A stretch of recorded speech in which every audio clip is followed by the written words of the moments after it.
145. Simbolismo del centro. Son innumerables los mitos y las leyendas en que interviene un árbol cósmico que simboliza el universo. Sus 7 ramas corresponden a los 7 cielos. Un árbol o una columna central que sostiene el mundo. Un árbol de la vida o un árbol milagroso que confiere la inmortalidad a los que comen sus frutos, etc.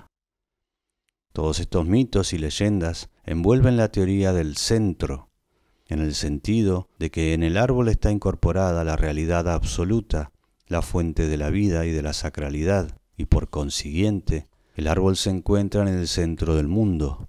Tanto si se trata de un árbol cósmico como de un árbol de la vida inmortal o del conocimiento del bien y del mal, el camino que a él lleva es un camino difícil, sembrado de obstáculos. El árbol está en regiones inaccesibles y guardado por monstruos. No puede llegar hasta él el primero que se presente, ni puede cualquiera, una vez llegado, salir victorioso del duelo que habrá de librar con el monstruo que lo guarda. Compete a los héroes vencer todos estos obstáculos y dar muerte al monstruo que defiende los parajes en que se encuentra el árbol o la hierba de la inmortalidad, las manzanas de oro, el vellocino de oro, etc. Como hemos podido comprobar repetidas veces en capítulos anteriores, el símbolo en que está incorporada la realidad absoluta, la sacralidad y la inmortalidad es siempre de difícil acceso. Esta clase de símbolos están situados en un centro, lo cual quiere decir que están siempre bien guardados y que el hecho de llegar hasta ellos equivale a una iniciación, a una conquista, heroica o mística, de la inmortalidad.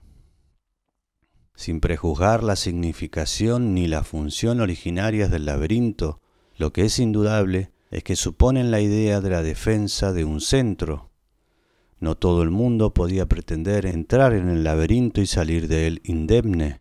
La entrada tenía el valor de una iniciación. En cuanto al centro, evidentemente podía tener formas muy distintas.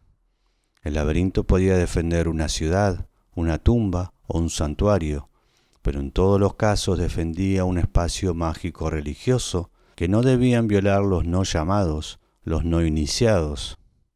La función militar del laberinto no era sino una variante de la función esencial de defensa contra el mal, los espíritus hostiles y la muerte. Desde el punto de vista militar, el laberinto evitaba, o al menos dificultaba, la entrada del enemigo, al mismo tiempo que dejaba pasar a los que conocían el trazado de las obras de defensa. Desde el punto de vista religioso, cerraba el acceso de la ciudad a los espíritus de fuera, a los demonios del desierto, a la muerte.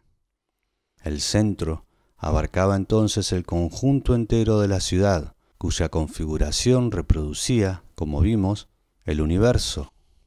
Pero con frecuencia, el laberinto tenía por misión defender un centro en la acepción primera y rigurosa del vocablo, es decir, representaba el acceso iniciático a la sacralidad, a la inmortalidad, a la realidad absoluta. Los rituales laberínticos en los que se funda el ceremonial de iniciación, en Malecula, por ejemplo, tienen precisamente por objeto enseñar al neófito, durante su vida en este mundo, la manera de entrar sin perderse en los territorios de la muerte. El laberinto, como todas las demás pruebas iniciáticas, es una prueba difícil en la que no todos pueden triunfar. En cierto modo, la experiencia iniciática de Teseo en el laberinto de Creta equivalía a la expedición en busca de las manzanas de oro del jardín de las Hespérides o del vellocino de oro de Cólquida.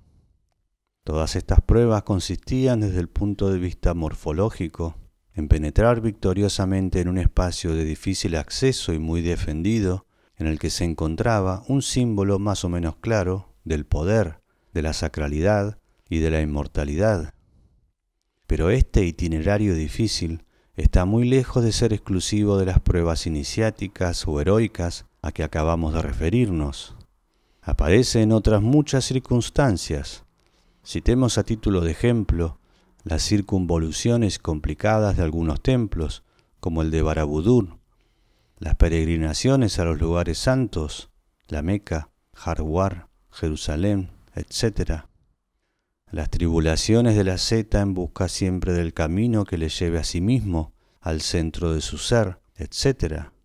El camino es arduo, sembrado de peligros, porque en realidad se trata de un rito por el que se pasa de lo profano a lo sagrado, de lo efímero e ilusorio a la realidad y a la eternidad, de la muerte a la vida, del hombre a la divinidad.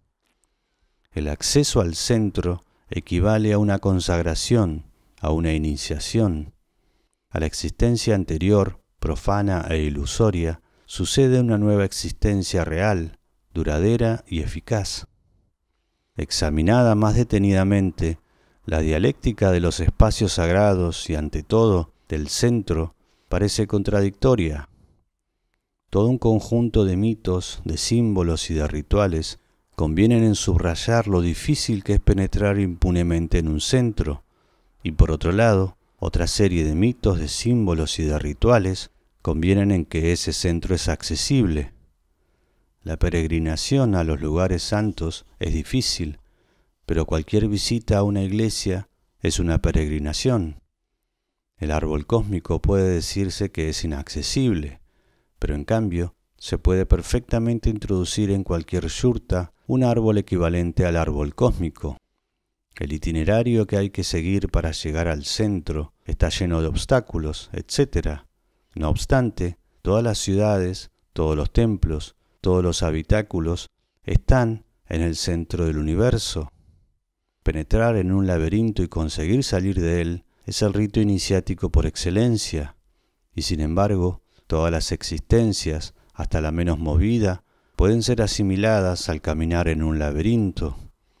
Los sufrimientos y las pruebas por las que pasa Ulises son fabulosos, pero cualquier vuelta al hogar bien merece las penalidades de la vuelta de Ulises a Ítaca.